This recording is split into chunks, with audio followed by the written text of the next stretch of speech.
right, back on the Hal Ginsberg Morning Show, and we have author Philip Cafaro with us. His book, How Many is Too Many? The Progressive Argument for Reducing Immigration into the United States.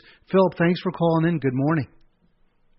Hi, Hal. Thanks for having me on. All right, I have the link at Amazon. I always urge listeners, if possible, to buy anywhere else but Amazon.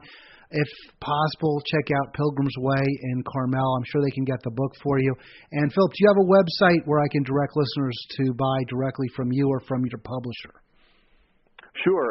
They can just Google University of Chicago Press and pull up the book on that. Okay. Now, you can get it a little cheaper from Amazon, though. I know, but I know, that's the problem. I know, isn't that? And that's where every author has to go. How can that be, though? Because they're getting the same book from University of Chicago that the buyer would be getting from University of Chicago. So why is it cheaper from Amazon? Because they just buy so many in bulk? Yeah, it's a whole bulk thing. I mean, if they're selling, I haven't seen the latest figures, but if they're selling a third of all books sold in the U.S., they've got the volume. On the other hand, if you're buying directly from University of Chicago, I guess still it does require one individual to box that book up and mail it, as opposed to somebody coming in with a truck and just taking them out of the warehouse at the University of Chicago Press. Sure. I mean, my previous book was University of Georgia Press, and I just happened to be ordering 20 books from them not too long ago. And so, I was actually talking to the people in the warehouse there, and they've got a little warehouse, and they've got a relatively small selection of books. And, it's just not the same as the sheer volume that Amazon moves. That's too bad. It's too bad. It's unfortunate. Phone number here, 844-4HAL-G, 844-367-4254. The Progressive Argument for Reducing Immigration to the United States. Philip Cafaro, the author, with us. Philip, I was just speaking with Monterey City Councilman Alan Hoffa about the homeless problem in Monterey. Does the influx of immigrants contribute to that problem? That's a great question. I can't answer it. I didn't look into specifically that problem in my research for the book. You'd have to look into the causes of homelessness, and there are probably a variety of causes there. Certainly, one thing that mass immigration does is drive down wages in already low-wage sectors of the economy. To the extent that throws people out of work or drives down their wages, it well could contribute to homelessness, but I'd have to look into that more specifically. Also, you might be seeing a situation where the second generation or the first generation in the United States, I say the second generation, the generation after the folks that moved here, that they may or may not all have the same drive that impelled their parents to come to this country, and with few resources may be prone to or more likely to fall into that unfortunate plight of being homeless. Philip Cafaro with us. He is a professor at Colorado State University. Philip, is your book a little bit late in the day? I mean, as I understand it, we have really gotten a grapple on this issue of immigration, perhaps because the U.S. economy was not doing very well. The push, or at least the push from Latin America, from South America, from Asia to come to the United States may have declined somewhat, or the pull, because of the weak U.S. economy, also declined. So is your book maybe dated? Hal, that's a common misconception that because of changes in the economy, immigration is way down in the United States. A lot of times people don't realize that the vast majority of immigration into the U.S. is legal immigration. And while it is true that in recent years illegal immigration has fluctuated and gone down somewhat, legal immigration is still coming in at about 1.1 million annually, the same as it was 10 and 15 years ago. So that hasn't changed at all. There are still lots of people who want to come to the United States and work. All right, I'm going to ask you to answer your own question. How many is too many? And I guess the best way to phrase that, right now, are we at that point where we cannot absorb more immigrants into the United States? I think we're at the point where we can't absorb as many as we used to. So I would say how many is too many? The current number is way too many. Between legal and illegal immigration, we're bringing in about 1.25 million people annually, and I think that needs to be cut way back. That's just too much. We don't have all the jobs for those people, and it causes other problems as well. All right, you call your book The Progressive Argument for Reducing Immigration, and I have always viewed those who are not progressive, conservatives, regressives, if you want, because that's actually the opposite of progressive, as unconcerned with the humanity. I mean, the people that we refer to as immigrants or they refer to as illegals, these are human beings.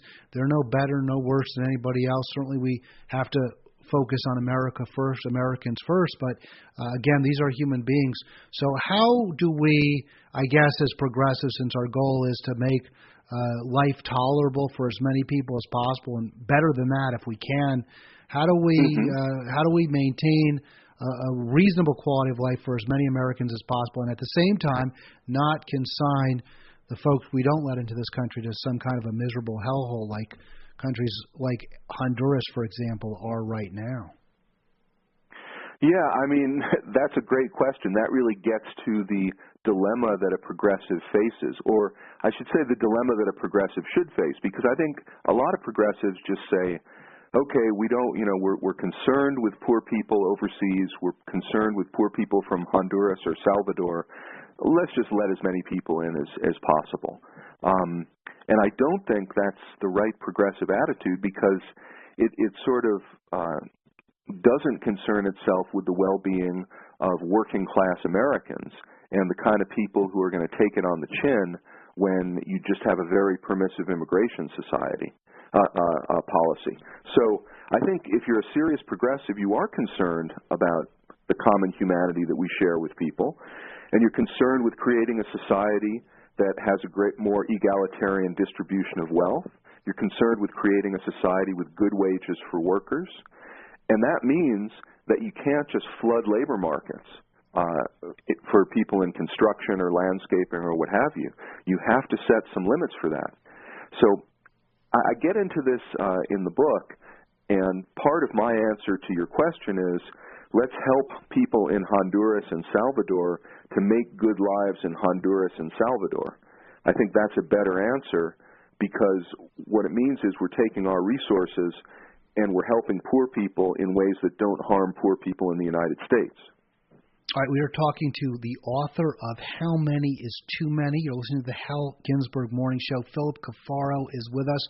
The progressive argument for reducing immigration into the United States. Okay, I asked you before if perhaps your book was a year or two late because immigration was down, and you pointed out, you corrected me and said, hey, it's not down. Illegal immigration is down somewhat, but the number of people coming to the country has not declined, and moreover, it's just simply too many for us to absorb. What about the response now? Hey, that might have been true in 2008, 2009, 2010 when we were in the Republican recession of the late, first decade of the 21st century, but now we are seeing real job creation. Walmart just announced that it's raising wages for its workers. It wouldn't do that if it didn't have to at least maintain the employees it has now and attract new ones. So therefore, We're not in a situation where we have our labor supply is too high. Well, if you think once Walmart starts paying people $10 an hour in 2 or 3 years, that's good enough, then I think you might have a point. But $10 an hour isn't good enough for me. I mean, I don't think people can live and raise a family on $10 an hour. So I think we're a long way from the situation where we've got tight labor markets and most Americans are benefiting. It is true that, according to The Economist, we've been out of recession for years now, but it's only very, very recently that we've heard a little bit of good news in terms of rising wages. And it's way too early to say, okay, problem solved there. We've got literally tens of millions of Americans who are unemployed or underemployed, and they're still hurting. Philip Cafaro is a philosopher. He's a professor of that discipline at the Colorado State University in Fort Collins, Colorado. It's a very nice community. I've been there and enjoyed my time in Fort Collins. Philip, just to kind of move on to a slightly different related topic, maybe we'll get back to overpopulation in a moment and immigration, but I'm curious, I rarely talk to philosophers. Who's your favorite philosopher? My favorite philosopher? If I had to choose a favorite philosopher, it would probably be Henry Thoreau. I love Henry. I think he just had so many great ideas and so many ideas for living a better life and connecting to nature, and he was such a great defender of the poor and downtrodden in his time with his lectures against slavery. So I have just a great amount of respect for Henry Thoreau. Who's your favorite philosopher? David Hume is my favorite philosopher. I love the comment about the gouty toes, that we should not step on our neighbor's gouty toes. I think we can learn, so that should be our mantra for all of us, is that we live that way, to just, first of all, do no harm to those around us. Let me get Douglas on just a second. Hold, please. Douglas, let me get you on with Professor Cafaro. All right, Professor Philip Cafaro, how do you think Thoreau, we'll get Douglas's question in a moment, how do you think Mr. Thoreau would have handled the question? Maybe he wrote about immigrants. So certainly the United States was going through immigration while he lived, including the great Irish migration to the United States. So how would he have responded to the current crisis, do you believe? Well, I mean, that's a hard question to answer, because the world was so different when he was writing in the 1840s and 1850s. Back then we had about 35 to 40 million people living in the United States. Today we have basically an order of magnitude more, 320 million. So given his great love of nature, I think he would have long ago said, we're full up and we really have to limit things. On the other hand, he had some really nice things to write about Irish immigrants and how it was important to help them become Americans and create good lives in the United States. So I don't think he would have been cold-hearted about the need to help immigrants as well. All right, I'll tell you what, we have a break coming up. I want to get Douglas's question. Can you stick with us through the break, Professor, and let Douglas get a shot at you, and we'll take you for a couple minutes? Happy to do it. All right, we'll be right back. Douglas on tap, of course, with Professor Philip Cafaro on immigration, coming right up on the morning show. Makes no difference what you find in. Everyday people.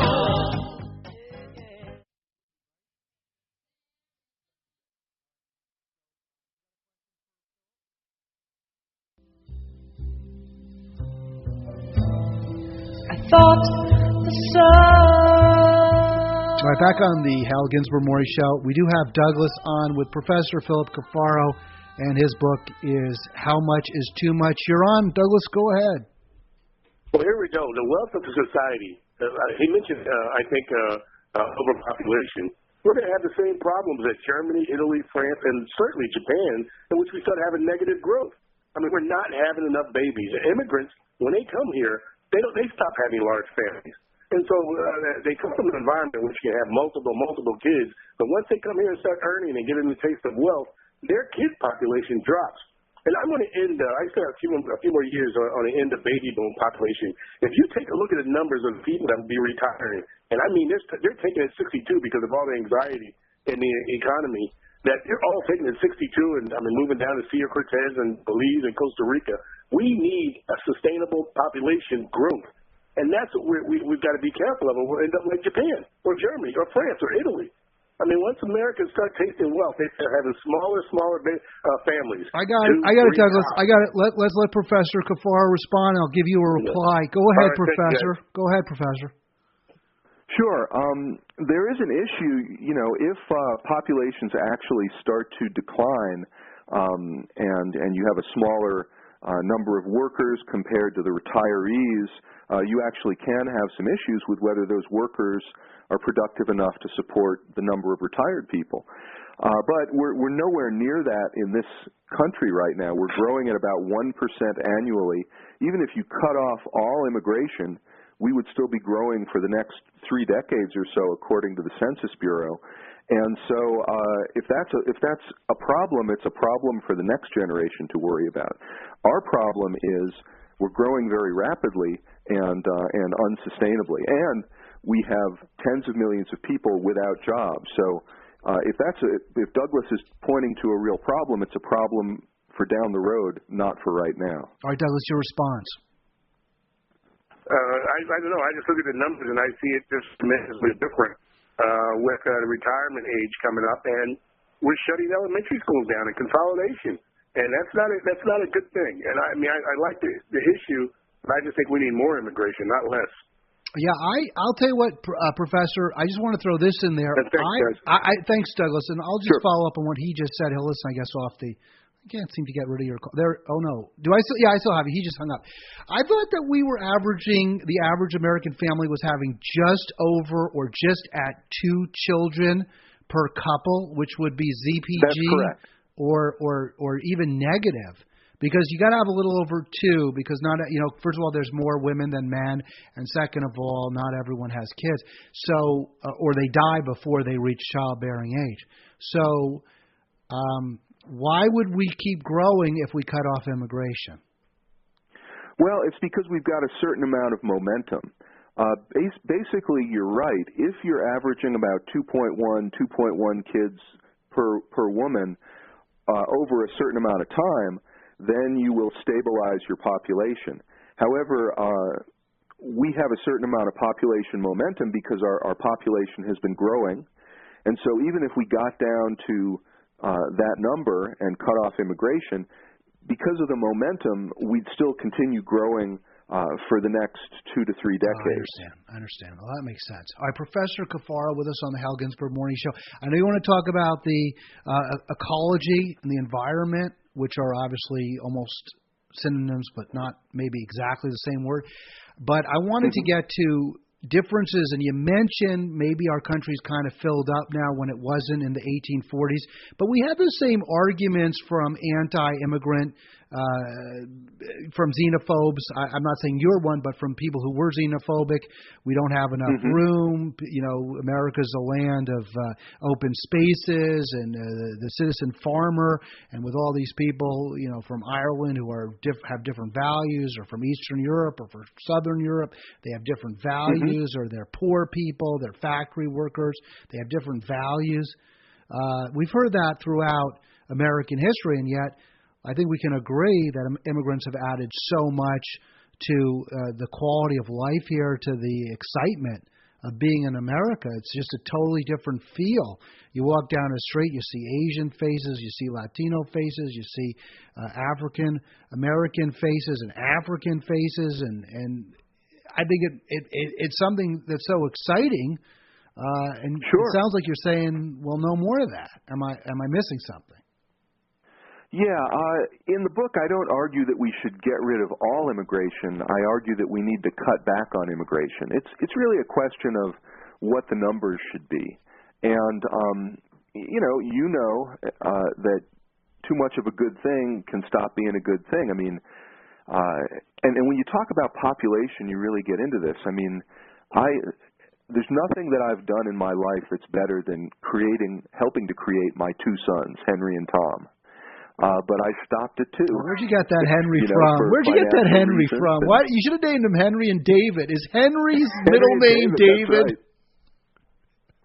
But so kids are great, but it's possible to have too many kids. And similarly, immigration is great, but if you have too much of it, then you lock in endless population growth.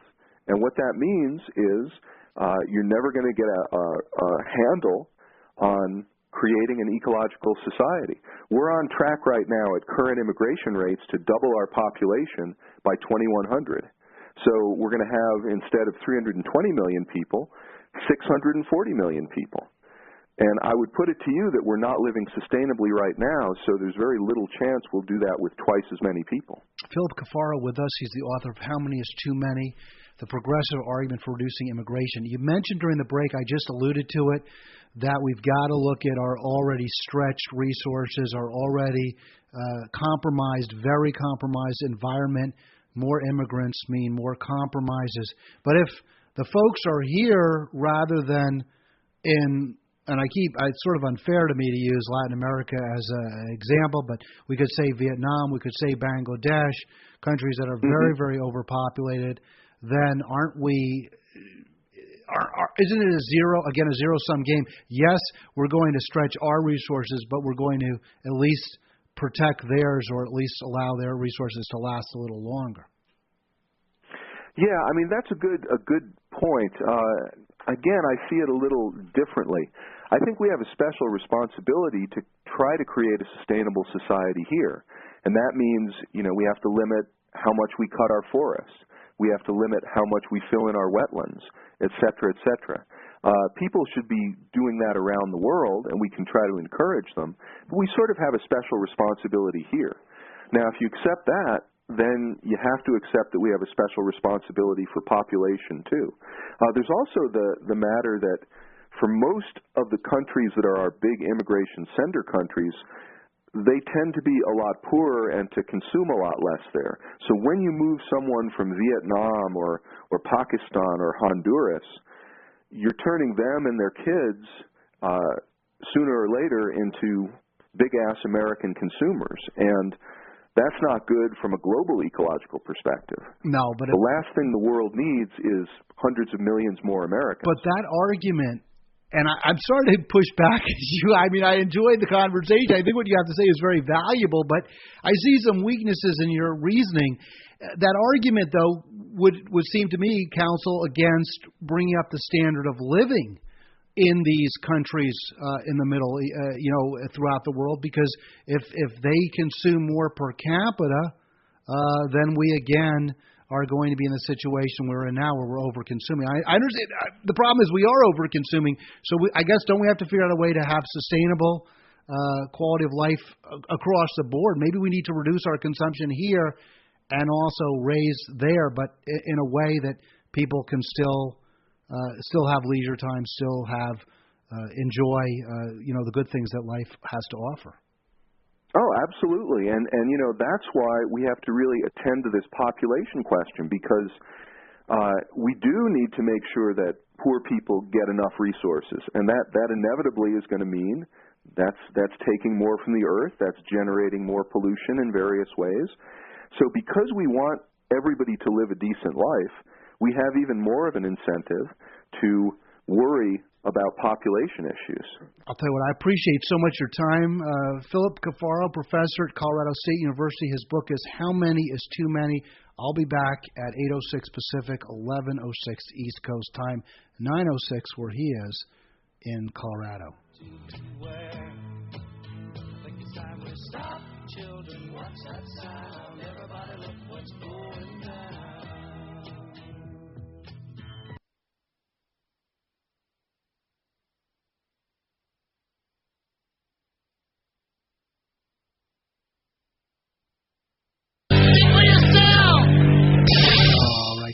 Thanks so much for the morning show theme song on this Monday, March 2nd, 2015. It is 11:06 on the East Coast, 8:06 in California. Did I get those times right? I think I did. I hope I did when I was saying goodbye to our last guest. Very interesting, Professor Cafaro. I really enjoyed the back and forth. I think there's a lot to be said for the argument that, hey, labor is an input. It's part of the cost of doing business. And whenever the supply of any input goes up, its cost goes down.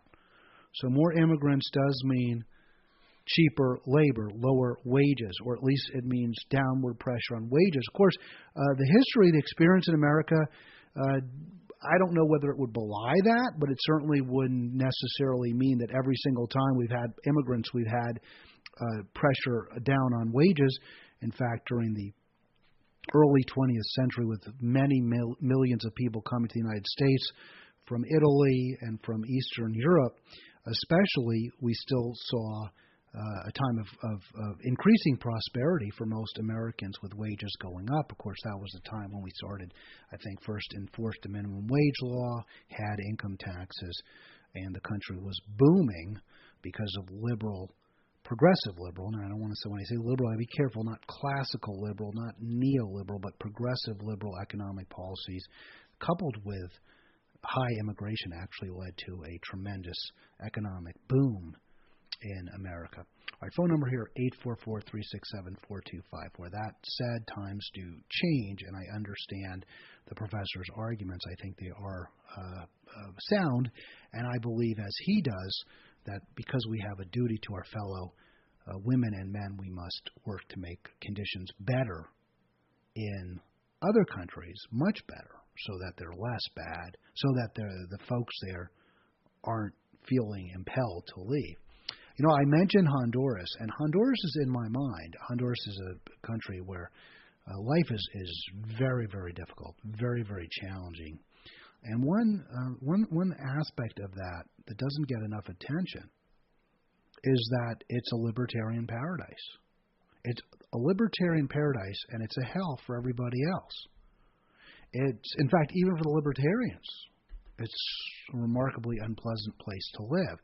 I don't really know anything about Honduras, except I read this article, My Libertarian Vacation Nightmare, how Ayn Rand, Ron Paul, and their groupies were all debunked. And Edwin Lingard wrote this for the Salon, which I often have problems with Salon, but he confirms what my suspicions have been about countries that go whole hog for deregulation, that take the people's will as informing their government out of the equation and empower each individual to take charge of her or his life, which is what libertarians want to a complete degree. So you have private police forces, private militias all over Honduras.